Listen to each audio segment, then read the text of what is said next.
Hi everyone, Chris here, and today I wanted to continue talking about leadership in instructional design, specifically about how instructional designers can be leaders in their organization even when they don't have formal authority in different situations.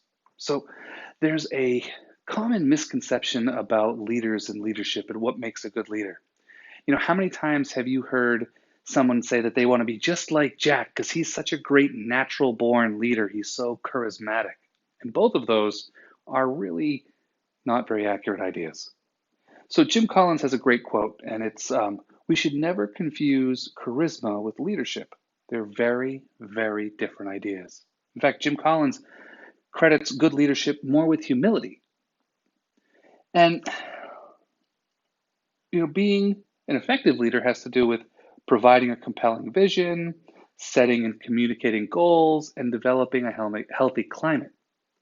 And, if you look for a personality type that does that, it really doesn't come out to any one personality type. But there are a few traits that do make a more effective leader. And luckily, these are traits you do not need to be born with. So that natural born leader is another one we can throw out. So I'm going to review 7 traits that can make you a more effective leader. And there are things we can all work on. So the first is enthusiasm. The second is fairness. Going with fairness, the third is toughness. The fourth is humility. The fifth is warmth. The sixth is integrity. And the seventh is confidence, which sort of grows as you develop all of the others. And I think that as I look out, I think that confidence is the one that's most often confused with charisma. Because people with a lot of confidence in their abilities tend to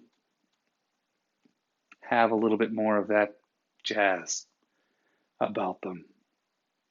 So these are all things that we all have in us, and we have them in different strengths. So if you were to do a little spider chart of yourself, you'd have some areas that could probably use a little work and some areas that are great. And you may find that if you look around at other leaders that you admire, there's probably someone with a very similar little spider chart. So they're all important, and they can be more important in different situations. Another thing that's different in different situations are the different styles of leadership. And then talking about transactional, servant, and transformational leadership. And I'm going to talk about those in the next coming days. So I will share how they can be leveraged by instructional designers in different situations. Alrighty, I'll talk with you tomorrow.